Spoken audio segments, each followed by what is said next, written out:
The Silent Watchers. The forgotten world in the vast darkness of space.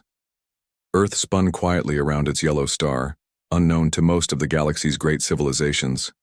The Kethran Empire had been expanding for over 1,000 years, consuming worlds, and enslaving entire species with their massive war fleets. Their scouts had mapped every corner of the galaxy, marking planets as either valuable resources or worthless rocks floating in the void. Earth had been labeled as the latter.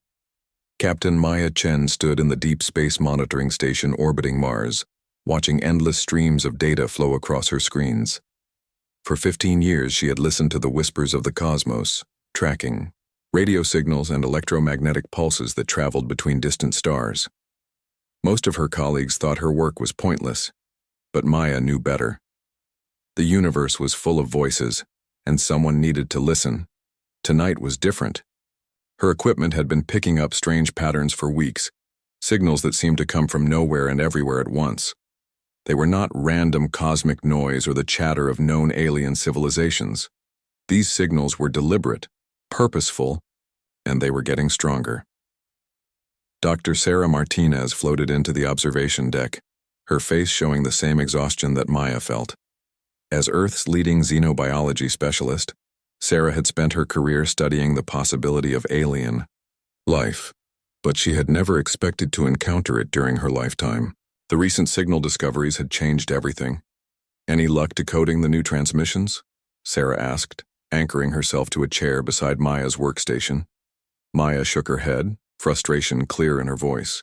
"The patterns are incredibly complex. Whatever is sending these signals has technology far beyond anything we understand. But there's something else, Sarah. The signals seem to be focused on our solar system specifically."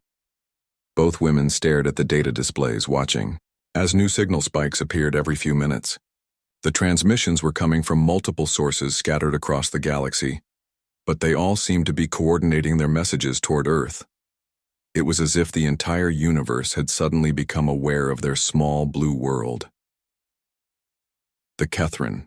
Advance, meanwhile, in the cold depths of space beyond Neptune's orbit. Admiral Kextar reviewed the invasion plans for the third time.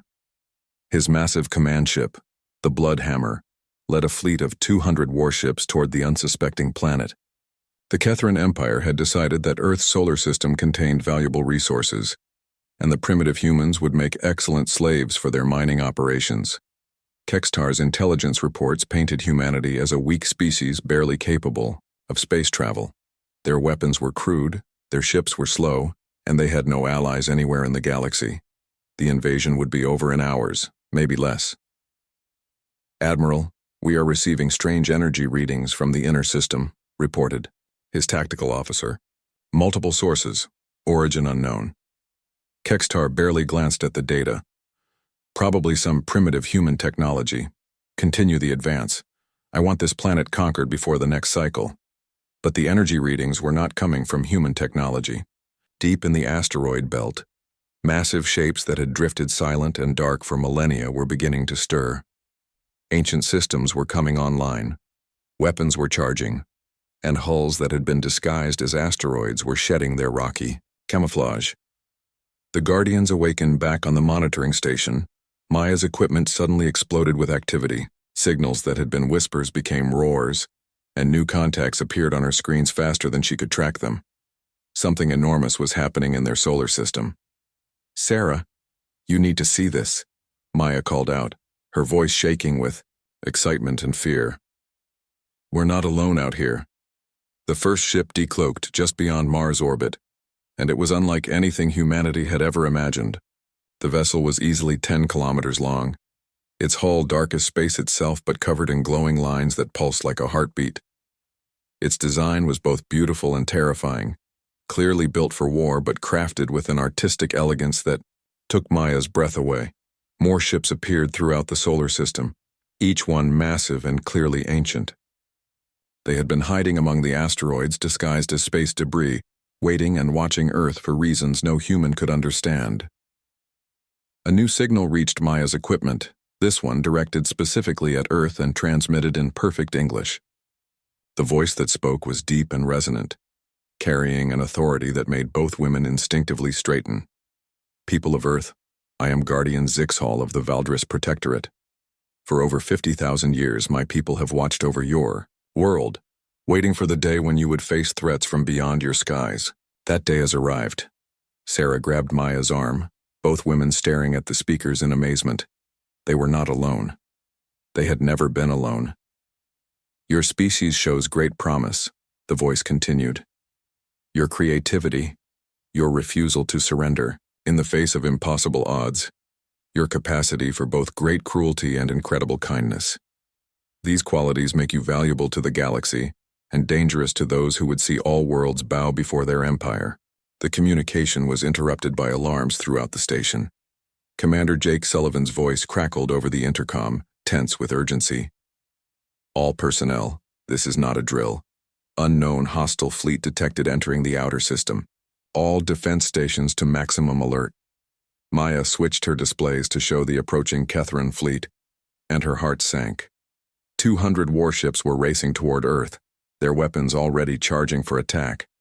Humanity's small defense fleet, barely 50 ships in total, was scrambling to intercept them, but the Guardian's voice returned, calm and confident.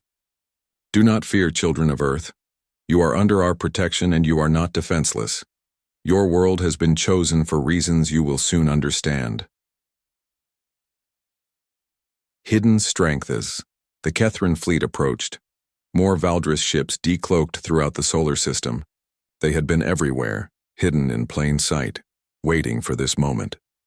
Ancient dreadnoughts that had fought in wars before humanity had discovered fire now moved to defend Earth with weapons that could crack planets. Commander Sullivan coordinated Earth's defenses from the Lunar Command Center, watching in amazement as the alien protectors took positions around his homeworld. He had spent his entire military career preparing for the possibility of alien invasion, but he had never imagined that Earth might have alien defenders. All human ships maintain defensive positions around Earth, Sullivan ordered. Let our new allies take the lead, but be ready to support them. The first Kethran scouts entered the inner system and immediately detected the Valdris fleet. Admiral Kextar stared at his tactical displays in confusion and growing fear. The energy readings from these unknown ships were off his scales. Whatever these vessels were, they were far more advanced than anything in the Kethran Empire. Admiral, should we withdraw and request reinforcements? His tactical officer asked nervously. Kextar's pride would not allow retreat.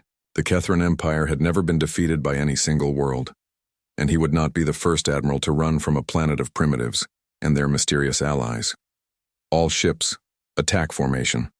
Destroy anything that stands between us and that planet. The battle for Earth was about to begin. The ancient promise Guardian Zixhal stood on the bridge of his flagship, the Eternal Vigil, watching the human world that his people had protected for so long. The Valdris were one of the oldest races in the galaxy, and they had learned that the greatest treasures were not gold or jewels, but the potential locked within emerging civilizations. Humans were special. In their brief existence, they had shown creativity and adaptability that impressed even ancient species. They could find solutions to problems that had stumped civilizations millions of years older. They fought hardest when the odds were against them, and they never truly gave up. The Valdris had made a promise to themselves 50,000 years ago. When humanity was ready to join the galaxy, they would not face that transition alone. The ECO. Time for hiding was over. All Valdris ships, this is Guardian Zixhal. The protection protocol is now active. Show these invaders why Earth is under our care. The massive dreadnoughts moved into attack formation, their ancient weapons charging with power that made space itself shimmer. The Kethran fleet was about to learn that some worlds were protected by forces older and more dangerous than empires. Behind them, Earth's small fleet of human ships moved to support their unexpected allies. Maya Chen, Sarah Martinez, and Commander Sullivan watched from their stations as their world's defenders prepared to face an enemy that had conquered hundreds of worlds. But Earth was not like other worlds. Earth had guardians, and those guardians were about to remind the galaxy why some planets should never be threatened. The awakening storm, the battle begins. The space between Mars and Earth erupted into chaos as the Kethran fleet opened fire on the Valdris dreadnoughts. Brilliant beams of energy lanced through the darkness, and the silence of space was broken by the electromagnetic roar of weapons that could destroy cities with single shots. Admiral Kexter watched from his command ship as his most powerful weapon struck the alien vessels defending Earth. But instead of the explosions he expected, the beams simply scattered against shimmering barriers of energy. The ancient ships absorbed, the attacks like mountains weathering a storm. "Impossible," Kextar muttered. "No shields can withstand the full power of our fleet."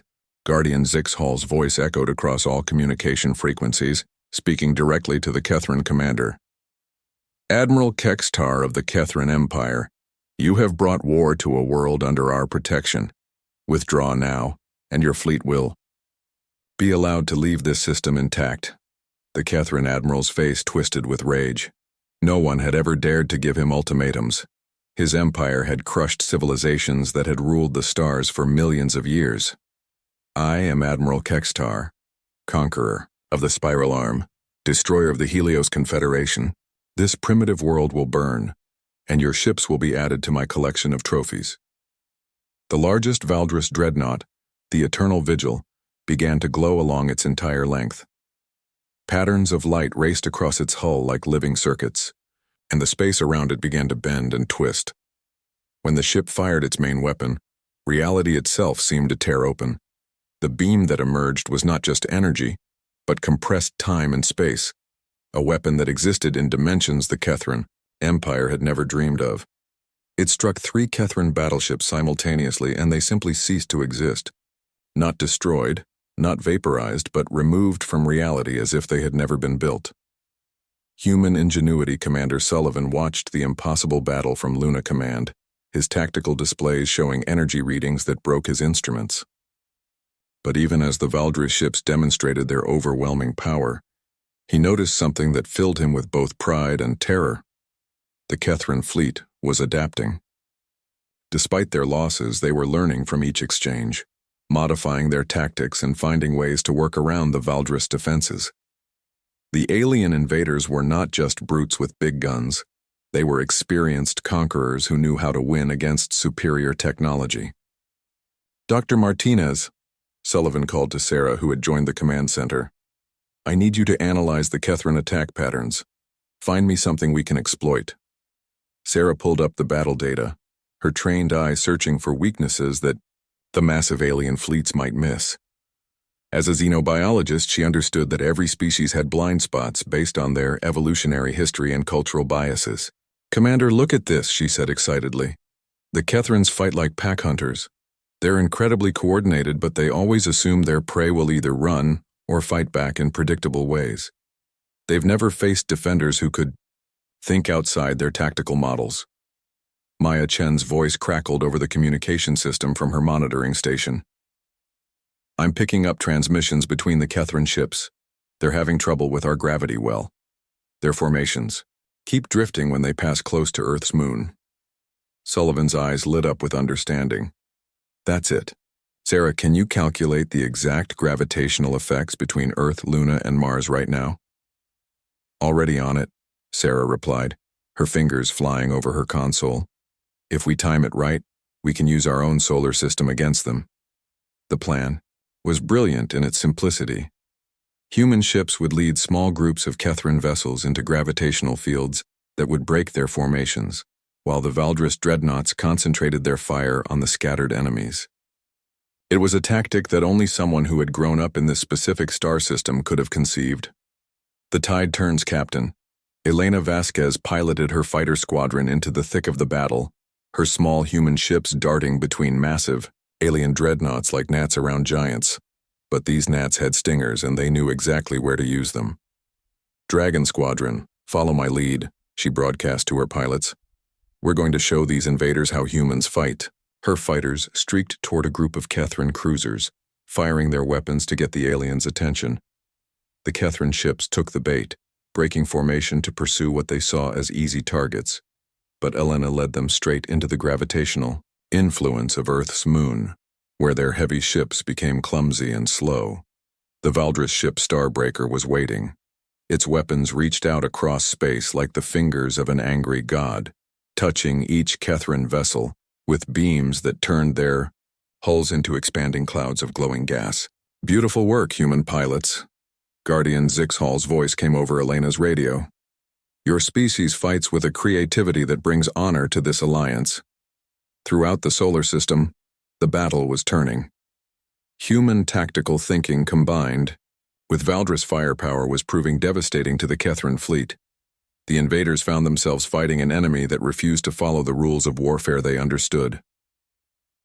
Ancient secrets. As the battle raged, Dr. Martinez detected something extraordinary. The Valdris ships were not just using advanced technology. They were using principles of physics that human science had only theorized about. Their weapons manipulated the fundamental forces of the universe, bending space and time to achieve impossible effects. "Maya, are you recording all of this?" Sarah asked over the communication link. "Every bit of data," Maya replied from her monitoring station. "The scientific knowledge we're gaining from just watching these ships could advance human civilization by thousands of years." But Guardian Zixhal had been listening to their conversation. His voice came through their speakers, gentle but serious. "Dr. Martinez, Dr. Chen, your curiosity does you credit. When this battle is over, there will be much for your species to learn. The galaxy is vast and full of wonders, but it is also dangerous. You will need knowledge to survive what is coming." More Valdris ships were decloaking throughout the system, vessels that had remained hidden even from their own fleet until now. These were not just protectors, but teachers, scientists, and diplomats who had been waiting for humanity to prove itself ready for contact. The message was clear. This battle was not just about defending Earth. It was a test, and humanity was passing. The Retreat Admiral Kekstar stared at his tactical displays in disbelief. Half of his fleet was gone, destroyed by weapons he could not understand, and tactics he could not predict. The primitive humans were fighting alongside protectors, whose technology made the Kethran Empire look like children playing with sticks. "Admiral, we must withdraw," his tactical officer pleaded. "We cannot win this battle."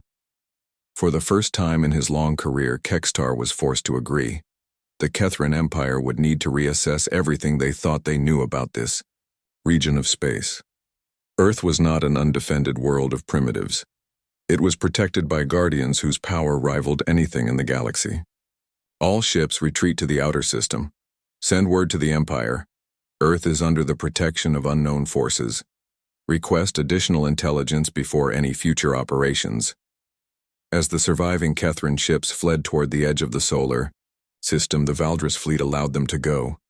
Guardian Zixhal's voice echoed across space one final time. "Remember what you have seen here, Admiral Kekstar. Carry word back to your empire that Earth is not alone, and never has been. Some worlds are worth protecting, and some species are worth fighting for." A new dawn in the aftermath of the battle. Representatives from dozens of alien civilizations began arriving in the solar system. The Valdris were not the only ones who had been watching humanity. The galaxy was full of ancient species who remembered what it was like to be young and vulnerable, and they had all been waiting for Earth to prove itself ready for contact. Commander Sullivan found himself hosting diplomatic meetings with beings whose civilizations were older than Earth's geological eras. Maya Chen was overwhelmed with offers to share scientific knowledge that would revolutionize human understanding of the universe. Sarah Martinez was invited to join research expeditions to worlds where life had evolved in ways she had never imagined. But the greatest gift came from Guardian Zixhal himself. As his flagship prepared to depart for distant stars, he transmitted a final message to Earth. "Children of Earth, today you have shown the galaxy that you possess the two qualities most necessary for survival among the stars: the wisdom to seek allies and the courage to fight for what you believe in. You are no longer alone in the universe, and you never will be again." The dreadnoughts that had protected Earth began to fade back into the darkness, resuming their ancient vigil. But now they were not just watching. They were preparing humanity for the day when Earth would join the community of star-faring civilizations as an equal partner. The galaxy had learned an important lesson: never underestimate a world that has friends in the shadows. And humanity had learned something even more important. In a universe full of wonders and terrors, They would never face either alone. As the last of the alien ships disappeared into hyperspace, Maya Chen stood at her monitoring station and smiled. The universe was no longer silent, it was full of voices welcoming Earth home.